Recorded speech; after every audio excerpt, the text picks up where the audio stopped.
বন্ধুরা, আজকের এই ঘটনাটি শুনলে আপনাদের পায়ের নিচ থেকে মাটি সরে যাবে। আপনি কাঁদতে বাধ্য হবেন। কেননা একজন মেয়ের মৃত্যুর পর যখন তাকে দাফন কাফনের জন্য নিয়ে যাওয়া হচ্ছিল, তখন দেখা গেল বিশাল বড় একটি সাপ তার মৃতদেহকে ঘিরে রেখেছে এবং কাউকে সামনে আসতে দিচ্ছে না। কোনো উপায় না পেয়ে এলাকাবাসীরা মেয়েটিকে সেখানে ফেলে রেখে গোসল না করে পালিয়ে গেল। অবশেষে মেয়েটির মা যখন মেয়েটিকে গোসল করানোর জন্য কাপড় খুলল, তখন তিনি যা দেখলেন তা দেখে তিনি চিৎকার করে উঠলেন। তবে মেয়েটি কি এমন গুনাহ করেছিল যার কারণে আল্লাহ তাআলা মেয়েটির উপরে এমন আযাব নাজিল করলেন? আমি গ্যারান্টি দিয়ে বলছি, এই ঘটনাটি শুনলে আপনার অন্তরের আত্মা কেঁপে উঠবে। তাই ভিডিওটা না টেনে একেবারে শেষ পর্যন্ত দেখুন, কারণ আল্লাহ তাআলা সেই মেয়েটিকে আযাব দিয়ে সমস্ত মহিলাদের এটা জানিয়েছেন যে তার মতো কেউ এরকম গুনহার কাজ না করতে পারে। বন্ধুরা, পাকিস্তানের একটি কিরিকি নামক অঞ্চলে একজন কোরআনের হাফেজ মেয়ে বসবাস করত। সে দেখতে শুনতে যেমন সুন্দরী ছিল, তেমনি তার ব্যবহার ছিল খুবই ভালো। গ্রামের সবাই তার কথায় মুগ্ধ হয়ে যেত এবং সবাই তাকে খুবই ভালোবাসত। কিন্তু হঠাৎ একদিন কী হলো যার কারণে এই মেয়েটির উপরে আল্লাহ তাআলার এমন ভয়াবহ আযাব নেমে আসলো। তার বাবা-মার একমাত্র মেয়ে এবং তার বাবা অনেক আদর করত। তাকে মেয়েটি স্কুল শেষ করে কলেজ এবং ইসলামের পথে দীক্ষিত হয়ে কোরআনের হাফেজ হয়ে গিয়েছিল। কিন্তু তার জীবনে এমন ভয়াবহ আযাব কিভাবে নেমে এলো? আসলে বন্ধুরা, একদিন আমি ফজরের নামাজ পড়ে মসজিদে এক কর্নারে বসে কোরআন তেলাওয়াত করছিলাম। আর আমাদের এলাকায় সেই মসজিদটি ছিল, মসজিদের পাশে অনেক বড় কবরস্থান ছিল। আমি যখনই কোরআন তেলাওয়াত শুরু করলাম, তখন দূর থেকে একটি কান্নার আওয়াজ ভেসে আসতে লাগলো। কান্নার আওয়াজটি এতই তীব্র ছিল যে আমি কোরআন শরীফ তেলাওয়াত করতে পারছিলাম না। আমি কোনো উপায় না পেয়ে কোরআন শরীফ তেলাওয়াত বন্ধ করে দেই। সেই কান্নার দিকে মনোযোগ দিলাম। শুনতে পেলাম কোনো বুজুর্গ মানুষ কবরস্থানের পাশে বসে কান্না করছে এবং এমন কান্না করছিল যে তার গলা শুকিয়ে আসছিল এবং নিঃশ্বাস নিতে কষ্ট হচ্ছিল। তারপর আমি বাধ্য হয়ে কোরআন শরীফ বন্ধ করে কবরস্থান থেকে হাঁটা শুরু করলাম। হাঁটতে, হাঁটতে লক্ষ্য করে দেখলাম যে একটি কবরের উপর একজন বৃদ্ধা মানুষ বসে কান্না করছিলেন। কবরটি দেখে মনে হচ্ছিল বেশিদিন আগে নয়, ৫-৬ দিন আগেই মনে হয় এই কবরে কাউকে দাফন করা হয়েছে। আমি একটু লক্ষ্য করে সেই বৃদ্ধ মানুষটির দিকে তাকালাম। তখন বুঝতে পারলাম যে মনে হয় আমি মানুষটিকে কোথাও দেখেছি, কিন্তু আমি ধারণা করতে পারছিলাম না তাকে আমি কোথায় দেখেছি। অতঃপর তার কাছে গিয়ে তার মাথায় হাত রাখলাম এবং বললাম, "আঙ্কেল, আপনি কেন এভাবে কান্না করছেন? আপনি কি জানেন প্রিয় মানুষদের কান্নার কারণে মৃত আত্মাদের অনেক কষ্ট হয়?" কথা শুনে সেই বৃদ্ধ লোকটি আমার দিকে মাথা উঁচু করে তাকালো এবং মাথা উঁচু করে তাকিয়ে তিনি আমার দিকে গভীর দৃষ্টিতে দেখলেন এবং তার মুখ থেকে আমার নাম উচ্চারণ করলেন। আমার নাম শোনা মাত্র আমি বুঝতে পেরে গিয়েছিলাম যে উনি হলেন আমাদের পুরাতন এলাকার একজন সম্মানীয় ব্যক্তি। আর এমন অবস্থা দেখে আমি হতবাক হয়ে গেলাম। আমি তাকে সান্ত্বনা দিলাম এবং বললাম, "আঙ্কেল, আপনি এভাবে কান্না করছেন কেন? এই কবরের সামনে কি হয়েছে? আপনার এই কবরটি বা কার?" তখন তিনি আমাকে বললেন, "আমার মেয়ে মা মরিয়মের কবর।" এই শব্দ শুনে আমি অবাক হয়ে গেলাম। কারণ আমি তার মেয়েকে ভালোভাবেই জানি। জানতাম তার মেয়ে ছিল প্রায় ১৮ বছর বয়সী। কিন্তু সে হঠাৎ কিভাবে মারা গেল? আমার মাথায় কিছুই আসছিল না। কিন্তু এটাই স্পষ্ট ছিল যে আঙ্কেল তার মেয়ের জন্য এভাবে জোরে, জোরে কান্না করছিলেন। তার মেয়ে মৃত্যুতে তিনি এতটাই ভেঙে পড়েছিলেন যে তার মন ব্যাপকভাবে বিধিগ্রস্ত হয়ে গিয়েছিল। আমি তাকে সমর্থন দিয়ে দাঁড় করালাম। তখন তিনি আমার হাত ধরেই কবরস্থানের পথ অতিক্রম করতে লাগলেন। আমি আঙ্কেলকে প্রশ্ন করলাম, "মরিয়মের মৃত্যু কিভাবে ঘটেছে?" মরিয়মের মৃত্যু আমাকে অনেক দুঃখিত করছে। ভাবতে পারেন যে হাস্য উজ্জ্বল মেয়ে এমনভাবে তার জীবন হারাবে। কারণ মরিয়মের মধ্যে তো জীবন পূর্ণতা ছিল এবং মেয়েটি ছিল অত্যন্ত ভালো মেয়ে। আমিও তাকে ছোটবেলা থেকে চিনি। আমি একই মহল্লায় বড় হয়েছি এবং একই মাদ্রাসায় কোরআনের হাফেজ পড়তাম। কারণ আমাদের পাড়ার একমাত্র একটি মাদ্রাসা ছিল যেখানে শিশুদের কোরআন শিখানো হতো। তবে যেহেতু ছেলেরা এবং মেয়েরা একটু বড় হলে তাদের আলাদা, আলাদা লাইনে বসানো হয়। মরিয়ম আর আমি একসাথে অনেক সময় অতিবাহিত করেছি। তারপর আমরা সেই পাড়া ছেড়ে চলে আসি এবং নতুন পাড়ায় বসবাস শুরু করি। পরবর্তীতে ফারাজ সম্পর্কে আমরা কিছুই জানতাম না। কিন্তু আজ যখন আঙ্কেলের মুখ থেকে মরিয়মের কথা কিন্তু বললাম, মরিয়মের মৃত্যুর ব্যাপারে আঙ্কেলের কাছে অনেক প্রশ্ন করতে থাকলাম। আঙ্কেল গভীর একটি শ্বাস নিয়ে বললেন, "একদিন বাড়িতে এসো, সব কথা বসে বলবো। এরপরে সবকিছু তোমাকে জানাবো। এর পেছনে একটি বড় রহস্যও রয়েছে যা আমি কাউকে বলতে পারি না। কিন্তু আর আমি এখনো বোঝা নিয়ে বহন করতে দিচ্ছি না। আমি চাই আমি ধীরে, ধীরে শেষ করে দিচ্ছি। আমি চাই আমি আমার দুঃখটা কাউকে বলি। আমি একেবারে একা হয়ে গিয়েছি। তুমি তো জানো মরিয়ম ছিল আমার একমাত্র মেয়ে। সে আমাকে একেবারে একা রেখে চলে গিয়েছে। আর এখন আমার বাড়ি শূন্য। আমি সবসময় একা থাকি। মনটাও ঠিক থাকে না। তুমি একদিন বাসায় এসো। আমি মরিয়মের সব কাহিনী তোমায় শোনাবো।" আমি আঙ্কেলের সাথে কথা বলতে, বলতে আমি একটা প্রতিজ্ঞা করেছিলাম যে শীঘ্রই আমি তার বাড়িতে যাব। যাব এবং মরিয়মের মৃত্যুর পিছনে রহস্য তা জানবো। কেননা আমার মনে অনেক প্রশ্ন জমা হচ্ছিল যে মরিয়মের মৃত্যু এমন কী রহস্য থাকতে পারে যা তাকে এত তাড়াতাড়ি মৃত্যুর মুখে নিয়ে গেল এবং তার বাবাকে এমন বিব্রত করে দিল। আমি আঙ্কেলকে তাদের গাড়িতে বাসায় নিজের বাড়ি রেখে রওনা হলাম। এরপর আমি দুদিন খুবই ব্যস্ত ছিলাম। কিন্তু তারপর মরিয়মের কথা মনে পড়ে গেল। তার মৃত্যু আমাকে খুবই দুঃখিত করছিল। কারণ আঙ্কেলের কথাগুলো আমাকে গভীর চিন্তায় ফেলে দিয়েছিল। আমাকে তিনি বলেছিল মরিয়মের মৃত্যুর পেছনে একটা গভীর রহস্য আছে। তাই আমি আজ তাদের বাড়িতে যাওয়ার সিদ্ধান্ত নিলাম। আমি তাড়াতাড়ি নিজের কাজ শেষ করলাম এবং পুরনো পাড়ার দিকে রওনা হলাম। পাড়ায় ঢুকতে পিছু পুরনো মানুষ আমাকে দেখতে পেলে সবাই আমাকে চিনে ফেলল এবং আমার খবর নিল। আমার ছোটবেলার বন্ধু ইমরানও আমাকে চিনে ফেলছিল এবং সে আমার কাছে এসে বলল, বন্ধু কেমন আছো? আমি খুবই আনন্দিত যে আমি তোমাকে অনেকদিন পর দেখতে পেলাম। আমার বন্ধু গলা মিলিয়ে তাকে বললাম, তুমি এখানে থাকো, কিছুক্ষণ পরে আমি তোমার সাথে দেখা করছি। আমি এখন আঙ্কেল মোফাজ্জলের বাড়িতে যাচ্ছি। যখন আমি তাকে কথাটি বললাম আমি লক্ষ্য করলাম সে তার মুখের রং একেবারে বদলে গেল। ধীরে ধীরে আমাকে বলল, এত বছর পর তুমি আঙ্কেল মোফাজ্জলের কথা কেন মনে করছো? তুমি কি মরিয়মের ব্যাপারে কিছু জানতে চাও? আমি উত্তেজিত হয়ে বললাম, তুমি কে বলতে চাচ্ছ? সে হাসি দিয়ে বলল, এখনো পুরো পাড়া মরিয়মের আলোচনা করছে। কেউ জানেন মরিয়ম কিভাবে হঠাৎ করে মারা গেল। শোনা গেছে মৃত্যুর পর কেউ তাকে গোসল করাতে যায়নি। মহিলারাও সব ইনকার করে দিয়েছিল। তাই ভাবলাম তুমি হয়তো এখানে আসছো মরিয়মের ব্যাপারে কিছু জানতে। আমি একটু হতবাক হয়ে গেলাম। তবে বন্ধু যা বলছে তা পুরোপুরি বুঝতে পারল না। কিন্তু একজন মেয়ে সম্পর্কে এমন কথা বলা সঠিক ছিল না। তাই আমি মাথা নেড়ে অস্বীকার করে বললাম, না আমি মরিয়মের মৃত্যুর ব্যাপারে কিছু জানি না। আমি আমি পুরো ঘটনা সামলানোর পর আমার বন্ধুর কাছ থেকে অনুমতি নিয়ে আঙ্কেল মোফাজ্জলের বাড়ির দিকে চলে গেলাম। আমি ভাবছিলাম হয়তো সে মিথ্যা বলছে বটে, তো করে বলছে। কারণ আজকাল মৃত্যু সম্পর্কে মানুষ এমন সব কথা বলতে শুরু করে। তবে এমন কেন হবে? কেনই বা কেউ তাকে গোসল দিতে যায়নি? এগুলো কথা ভাবতে ভাবতে আমি অবশেষে আঙ্কেলের বাড়িতে পৌঁছালাম এবং দরজায় নক করলাম। তখন ভিতর থেকে আওয়াজ আসলো। তখন আমি বললাম, আঙ্কেল আমি এসেছি। আঙ্কেল দরজা খুলে আমার চেহারা দেখে খুশি হয়ে গেল।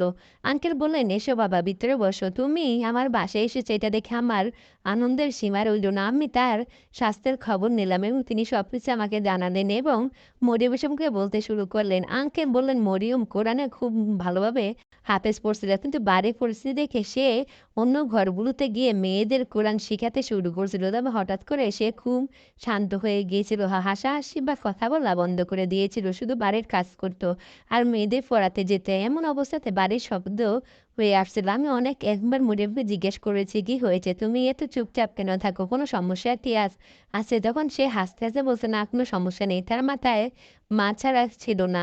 আমি বাবা হিসেবে পুরো বিষয়টা খুলে জানতে চাইতাম, পারলাম না। এমনভাবে দিন চলে গেল। একদিন আমার কাছে আমার সাহেবের ফোন আসলো। যাদের মেয়ে মরিয়ম কোরআন শিখাতে যেত তিনি বললেন, কয়েকদিন ধরে মরিয়ম আমাদের বাড়িতে আসছে না।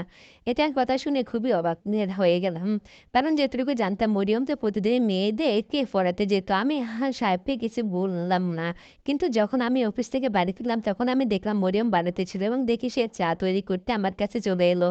আমার মনে হলো যেন সে আমার কাছ থেকে কিছু লুকানোর চেষ্টা করছে। আমি মরিয়মকে জিজ্ঞেস করলাম, বাচ্চাদের পড়াশোনা কেমন চলছে? নিয়মিত সব বাড়িতে যাচ্ছ? মরিয়ম আমাকে মিথ্যা বলল। বলল, হ্যাঁ নিয়মিত বাচ্চাদেরকে পড়াতে যাচ্ছে। এটা শুনে আমি অবাক হয়ে গেলাম। আমি কথার মাঝে আমার সাহেবের মেয়ের কথা জিজ্ঞেস করলাম। তখন সে বলল, হ্যাঁ সে তাকে প্রতিদিন পড়াতে যায়। আমি মরিয়মের মুখ থেকে সে মিথ্যা কথা শুনতে চাইনি, কিন্তু অবাক হয়ে গেলাম যে কেন সে আমার কাছে মিথ্যা কথা বলছে। কারণ মরিয়ম কখনো মিথ্যা কথা বলতো না। এর কারণে এ কথা আমাকে খুব চিন্তিত করে তুললো। কেন মরিয়ম মিথ্যা কথা বলল? যখন আমি জানি সে তো অমির সাহেবের মেয়েকে পড়াতে চাচ্ছে না, আমি তাকে প্রশ্ন করতে পারতাম কেন সে মিথ্যা কথা বলছে। কিন্তু আমি তাকে লজ্জিত করতে পারছিলাম না এবং এমন কিছু বলতে চাচ্ছিলাম না যে আমাদের দূরত্ব তৈরি হোক। কারণ তার মা অনেক বছর আগেই মারা গিয়েছে এবং আমি তার জীবনে মায়ের অভাব পূরণ করার চেষ্টা করেছিলাম। তাই আমি চুপ থাকার সিদ্ধান্ত নিলাম। কিন্তু কোথাও না কোথাও দুশ্চিন্তা অশান্তির ভুগছিলাম। কেন মরিয়মে মিথ্যা বলার প্রয়োজন পড়ল? আমি তার উপর নজর রাখতে শুরু করলাম, কিন্তু আমি কিছুই অস্বাভাবিক দেখতে পেলাম না। অতঃপর আমি একদিন তার পিছনে পিছনে গেলাম। তখন কোনো বাড়িতে যাচ্ছিল সে না, বরং সে তো মহল্লার সীমানা ছাড়িয়ে চলে গিয়েছিল। আমি কখনোই তাকে দূরে যেতে কোরআন দেইনি। সে সবসময় মহল্লার বাচ্চাদের কোরআন পড়াতে যেত। কিন্তু এরপর এখন কোথায় যাচ্ছে এই চিন্তা আমাকে উত্তেজিত করে ফেললো। আমি ধীরে ধীরে তার পিছন পিছন চলতে শুরু করলাম। তারপর দেখি সে দূরে অনেক বড় একটি বাড়িতে প্রবেশ করছে। আমি বাইরে দাঁড়িয়ে অপেক্ষা করতে লাগলাম। ঘন্টার পর ঘন্টা চলে গেল। ৩ ঘন্টা পরে সে ওই বাড়ি থেকে বের হয়ে আসে। আমার মনে হলো সে মহল্লার কোনো বাচ্চা থেকে পড়ছিল না এবং সে সেখানে গিয়ে জ্ঞানও পেয়েছিল। আমি তা জানতাম না।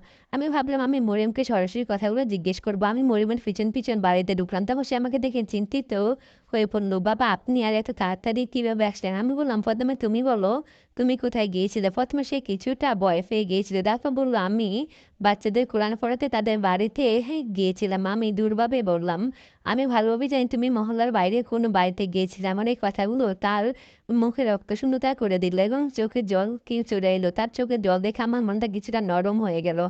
আমি শান্ত হয়ে তাকে জিজ্ঞেস করলাম, "তুমি সেখানে কেন গিয়েছিলে?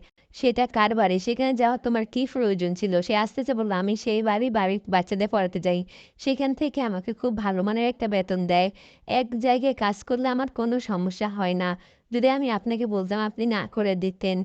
কারণ আপনি আমাকে কখনই মহল্লা ছাড়িয়ে যাওয়ার অনুমতি দিতেন না। তাই আমি এটা আপনাকে বলিনি।" মরিয়মের এই কথা শুনে আমি রেগে গেলাম এবং বললাম, "ভবিষ্যতে আমার বলার আগে কোনো কাজ না করার জন্য।" সে কান্না করতে, করতে আমার গলা জড়িয়ে ধরল। এরপর থেকে আমি মরিয়মকে ওই বাড়িতে যাওয়ার ব্যাপারে আর কিছুই বলতাম না। কিন্তু আমি কেন জা জানা যায়নি। কারণ আমি চেয়েছিলাম যে তাকে এতটুকুই স্বাধীনতা দেওয়া যায় যাতে সে নিজেকে কোনো বন্দী না মনে করে। সম্ভবত এটাই ছিল আমার সবচাইতে বড় ভুল সিদ্ধান্ত। আমি চোখ বন্ধ করে আমার মেয়ের প্রতিটি কথায় বিশ্বাস করেছিলাম। কয়েকদিন পরে মরিয়মের শরীর খুব খারাপ হয়ে গেল। সে জ্বরে বিছানা করে গিয়েছিল। এমন পরিস্থিতিতে পড়ে যাওয়ার ওজন্য অন্যসানীন ছিল। আমি অনেক কষ্টে তাকে বাড়িতে আটকে রাখলাম। কিন্তু তার অবস্থা দিন, দিন আরো খারাপ হতে লাগলো। তারপর একদিন হঠাৎ করে তার বমি হতে শুরু করল এবং মুহূর্তে এর মধ্যে আমার সামনে আমার মেয়ে মারা গেল। তার মৃত্যু আমাকে দুর্দশা করে দিল। ডাক্তারকে ফোন করে বাড়িতে ডেকে এনে ডাক্তার বলল যে সে জ্বর মস্তিষ্কে প্রভাব ফেলেছে। তাই খিঁচুনি হওয়ার তার মৃত্যু হয়েছে। আমার একমাত্র আমার জীবনের আশ্রয় এখন সে আমাকে ছেড়ে চলে গেছে।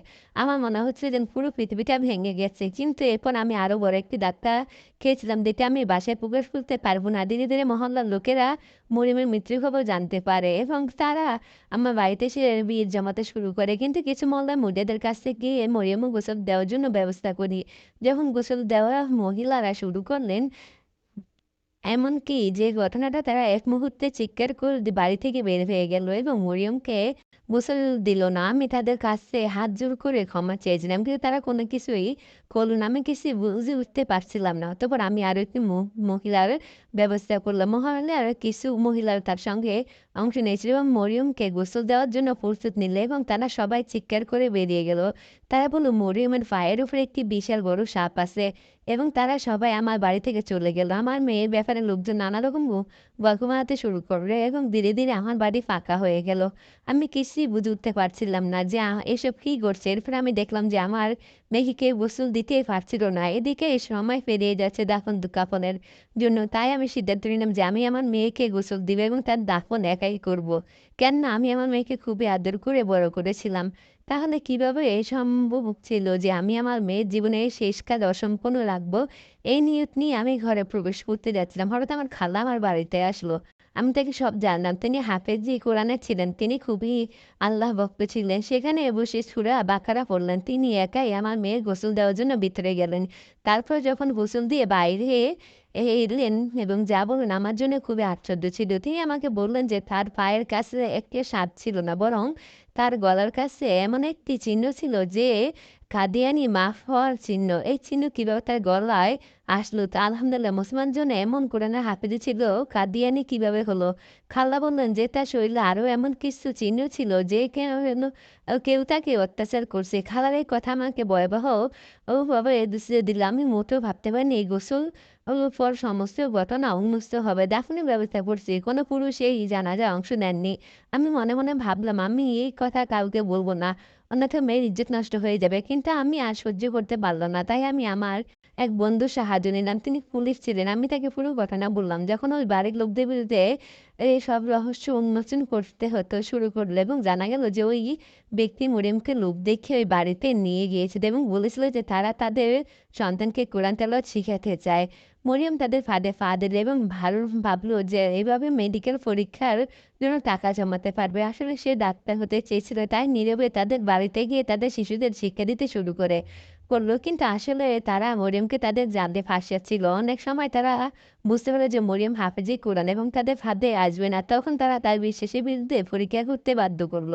এবং এরপর তারা ব্ল্যাকমেইল করল যে যদি সে তাদের উদ্দেশ্য যোগ না দেয় তাহলে তারা তাকে বিশ্বের সবচেয়ে অপমানিত করবে। সে অসহায় মরিয়ম এবং যুবতী মেয়ে খুব ভয় পেয়েছিল এবং তাদের সম্মানের কারণে বাধ্য হয়ে সবকিছু সহ্য করছিল এবং কারো কাছে কিছুই বলছিল না। যেভাবে তারা বলছিল মরিয়ম ঠিক সেভাবেই কাজ করতে লাগলো। তারা তাকে জোর করে মারজানি কালেমা পড়াতো তৈরি করলো এবং তার গলায় আহমেদের একটি চিহ্ন তৈরি করলো।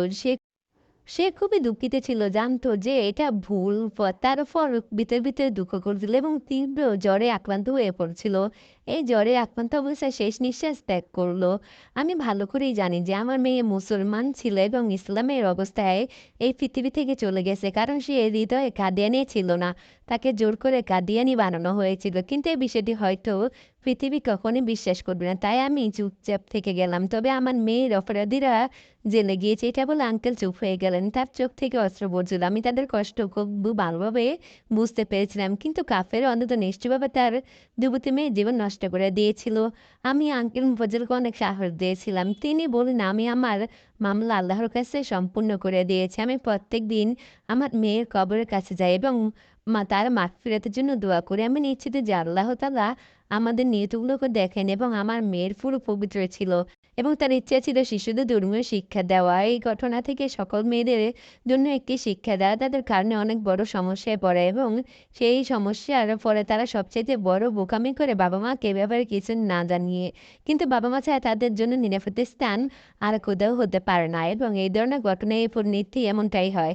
যদি মরিয়ম সময়মতো তার বাবা-মাকে বিশ্বাস নিয়ে সবকিছু জানাতো তাহলে তার লাশ জীবিত থাকতো, তার এই অবস্থা হতো না।